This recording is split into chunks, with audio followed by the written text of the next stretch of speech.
He tried to humiliate his black wife at the gala. She turned the tables with a public revelation.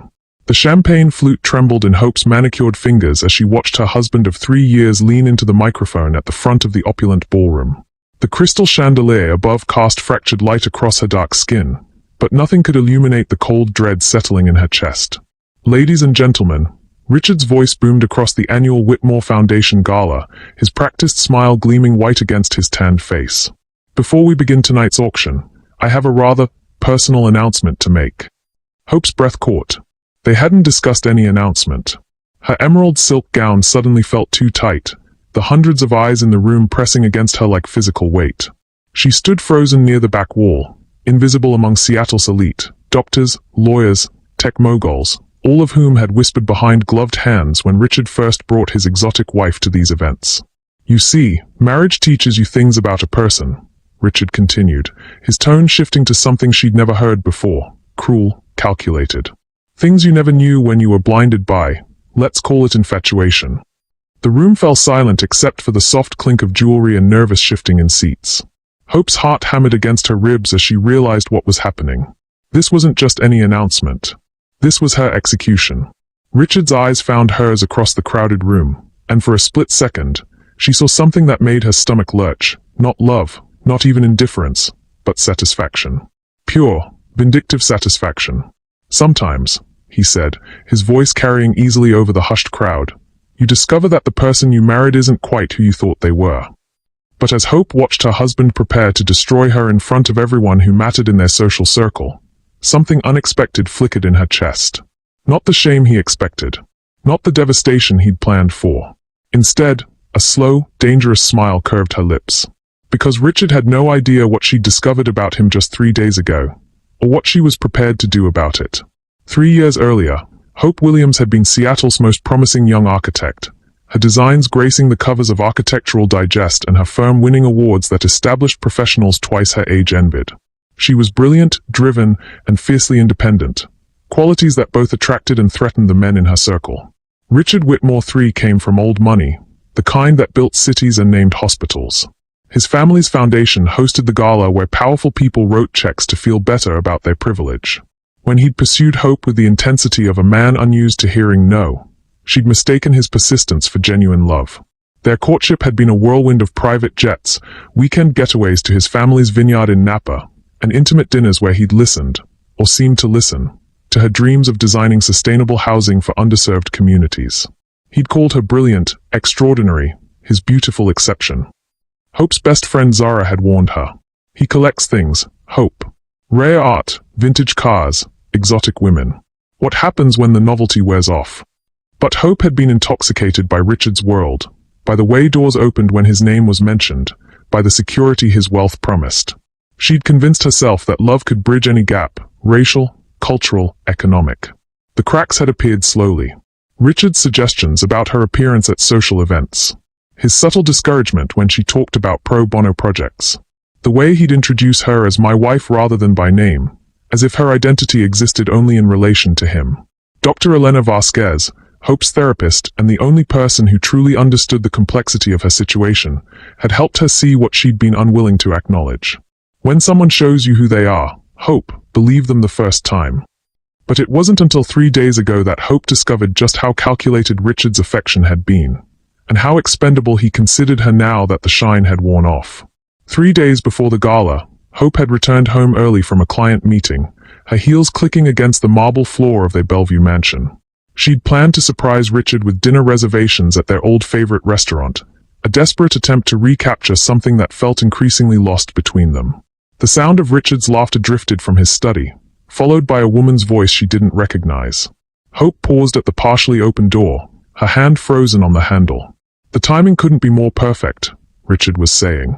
"The prenup ensures she gets practically nothing, and after tonight's little revelation, she'll be so humiliated she'll probably disappear on her own."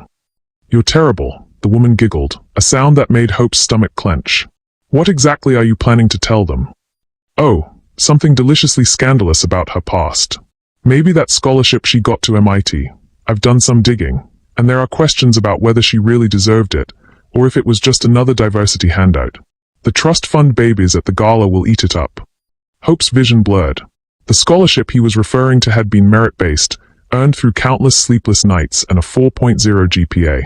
She'd worked 2 jobs to supplement it, living on ramen and determination while her classmates enjoyed spring breaks in Cabo. And then what? The woman pressed. You'll be free to marry me. Eventually. After the dust settles. We'll need to be careful about appearances. Can't have people thinking I traded one diversity hire for another. The casual cruelty of his words hit Hope like a physical blow. She gripped the door frame, her engagement ring, a symbol she'd once treasured, now feeling like a shackle around her finger.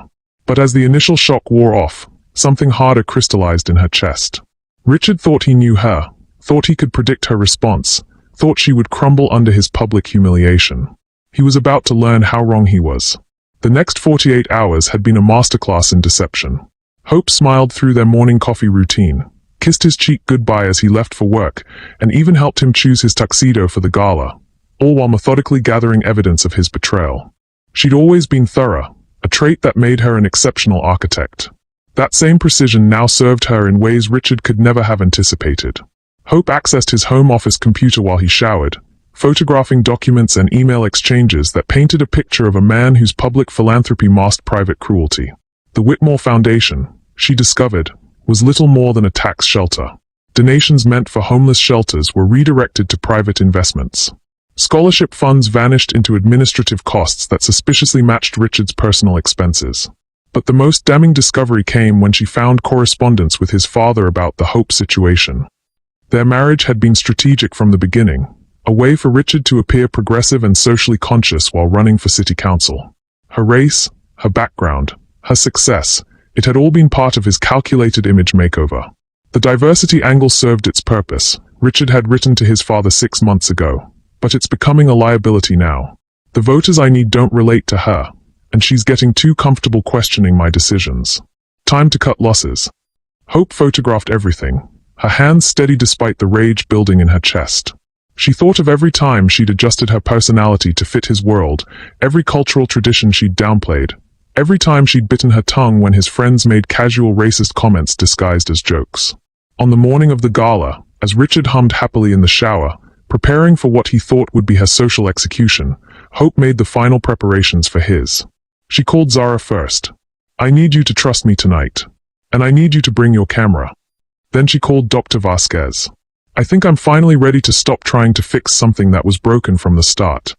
Now, standing in the ballroom as Richard continued his calculated assassination of her character, Hope felt a strange calm settle over her. She watched him gesture grandly, his voice carrying across the room as he spun his lies. My wife, you see, has been, shall we say, creative with the truth about her background. That prestigious scholarship to MIT? Let's just say there are questions about whether merit was the primary factor in that decision. Gasps rippled through the crowd. Hope saw Mrs. Aldridge, the governor's wife, shake her head in apparent disappointment. Judge Harrison frowned, his opinion clearly shifting. These people, who had barely tolerated her presence, now felt vindicated in their initial prejudices. But Hope had learned something about power in the 3 years she'd spent in Richard's world. It wasn't just about money or connections, it was about narrative. Control the story, and you control everything. Furthermore, Richard continued, his confidence growing with each nod from the audience, I've discovered that she's been using our marriage to advance her career inappropriately, leveraging our family name for contracts That's fascinating, darling. Hope's voice cut through his speech like a blade through silk. Every head in the room turned as she began walking toward the front, her emerald gown flowing behind her like water. Her steps were measured, confident, each click of her heels against the marble floor echoing in the suddenly silent ballroom. Richard's face went pale. This wasn't part of his script. Really, truly fascinating, Hope continued, her voice carrying easily without the microphone. Years of presenting to boardrooms had taught her how to project authority. I had no idea you'd become such a gifted storyteller. She reached the front of the room and gently took the microphone from Richard's slack grip. He stared at her as if seeing a ghost, which, in a way, he was. The Hope he thought he'd married, the one who would crumble under public humiliation, had died the moment she'd overheard his conversation. Ladies and gentlemen, Hope said, her smile radiant and deadly, my husband is absolutely right. Marriage does teach you things about a person. Things you never could have imagined. For a moment that stretched like eternity, Hope stood at the podium facing the sea of Seattle's most influential citizens. These people had never truly accepted her, had always seen her as Richard's exotic accessory, proof of his progressive values. Now they stared at her with barely concealed anticipation, waiting to watch her public destruction. Richard reached for the microphone, his composure cracking. "Hope, darling, perhaps we should." "Should what?" she asked, tilting her head with genuine curiosity. "Continue your fascinating story about my fraudulent scholarship? Or perhaps move on to these career-advancing contracts you mentioned?" The room held its collective breath. Hope could see Zara near the back, her camera subtly positioned, and Dr. Vasquez in the corner, her therapist's professional mask not quite hiding her concern. This was the moment Richard had orchestrated so carefully.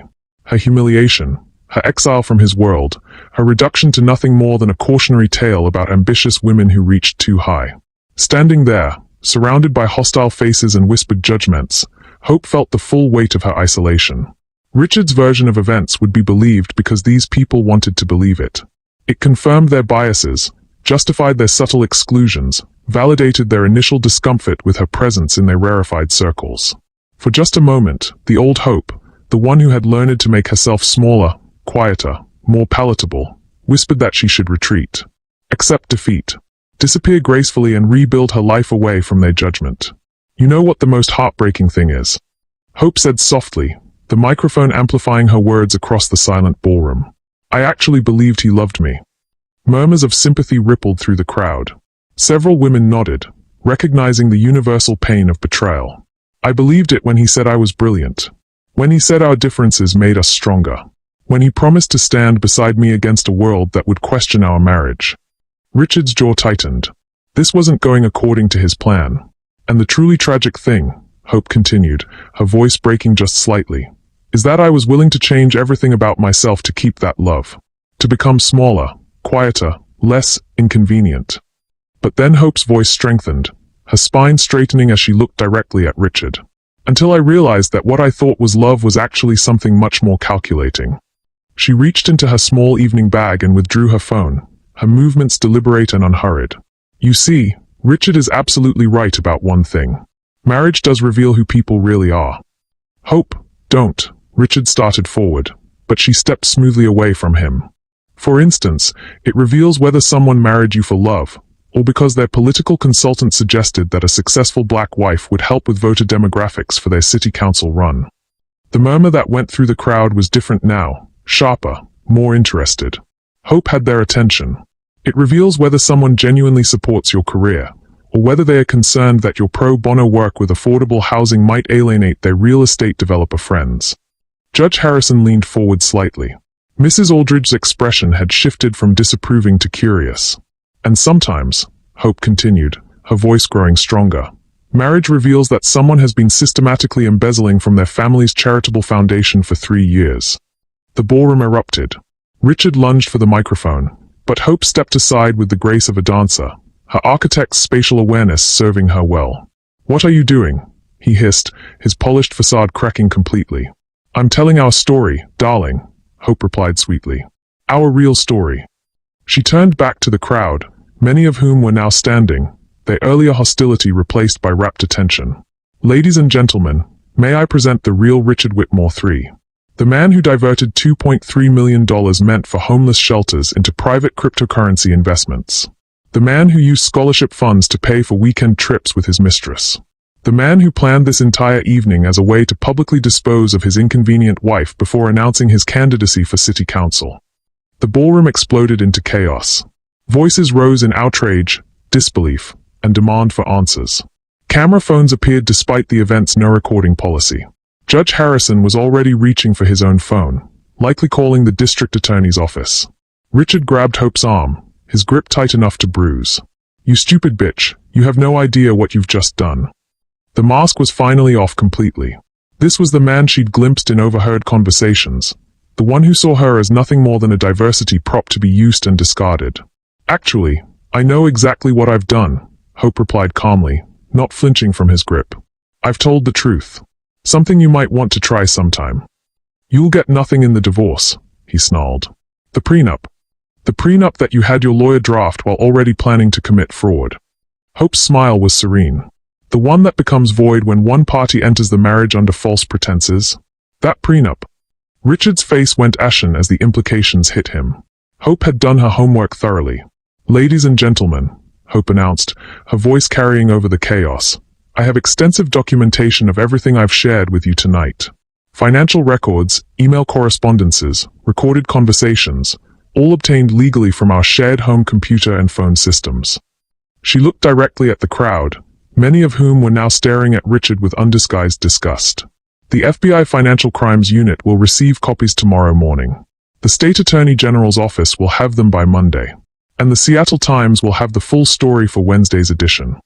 "You vindictive," Richard started. "No," Hope interrupted, her voice cutting through his rage like steel. "I'm not vindictive. I'm simply done being silent while you try to destroy me to cover your own crimes." She turned to address the crowd one final time. "My scholarship to MIT was merit-based, earned through a 4.0 GPA and scored in the 99th percentile on standardized tests. I worked 2 jobs to supplement it because my family couldn't afford the full cost. I've never used my marriage for professional advantage. In fact, I've turned down several lucrative contracts specifically to avoid any appearance of impropriety." Her voice softened, becoming almost conversational. "But I did make one crucial mistake. I believed that love could overcome prejudice. I thought that if I just tried hard enough, proved myself worthy enough, became small enough, I could earn acceptance in a world determined to see me as an outsider." The ballroom had fallen completely silent now. "Tonight, I realized something important. I don't need your acceptance. I never did." 6 months later, Hope stood in her new office overlooking Elliott Bay, the morning light streaming through floor-to-ceiling windows she'd designed herself. The view was spectacular, but what filled her with satisfaction was the plaque on her door: "Williams Sustainable Design, Architecture for Social Impact." The divorce had been swift once Richard's financial crimes came to light. The prenup, as she'd predicted, was voided, and his conviction for embezzlement and fraud meant he'd be spending the next several years in federal prison. The Whitmore Foundation was under federal oversight, its remaining assets redirected to legitimate charitable causes. More importantly, Hope had reclaimed herself. Her new firm focused exclusively on affordable housing and community development projects. She'd turned down 3 offers to design homes for former members of Richard's social circle, people who now wanted to associate with the woman who'd exposed corruption in their midst. Dr. Vasquez visited her new office for their monthly session, a practice Hope had maintained even after her personal crisis passed. "How do you feel about the gala now?" Dr. Vasquez asked, settling into the comfortable chair Hope had placed by the window. Hope considered the question carefully. "Grateful," she said finally. "Richard thought he was humiliating me, but he actually freed me. He forced me to find my voice again." "And the loneliness? The social exile you were so afraid of?" Hope smiled, gesturing to the bustling office around them. "I have Zara. I have you. I have colleagues who respect my work. I have clients whose lives are genuinely improved by what I create. I realized I was never actually part of Richard's world. I was just visiting it." Through her window, she could see the construction site where her latest project was taking shape. A mixed-income housing development that would provide homes for families who'd been priced out of the city. It was work that mattered, work that aligned with her values rather than forcing her to compromise them. Her phone buzzed with a text from Zara. "Coffee later? I have news about the documentary deal." The story of that night at the gala had indeed become a story worth telling, a cautionary tale about power, privilege, and the courage it takes to speak truth in the face of destruction. Hope typed back, "Absolutely. And Zara, thank you for believing in me when I'd forgotten how to believe in myself." As she returned to reviewing blueprints for her next project, a women's shelter downtown, Hope reflected on the strange mathematics of betrayal and recovery. Richard had calculated that destroying her publicly would be his path to greater power. Instead, his cruelty had revealed her own strength. Sometimes the person who tries to break you ends up freeing you instead. Sometimes the worst thing that happens to you becomes the catalyst for the best thing you never knew you needed. Hope Williams had learned to love herself enough to demand better, and that, more than any romantic fairy tale, was a love story worth celebrating. Tell us, have you ever found strength in your darkest moment? Hit the like button if you believe that sometimes the person who breaks your heart also breaks you free.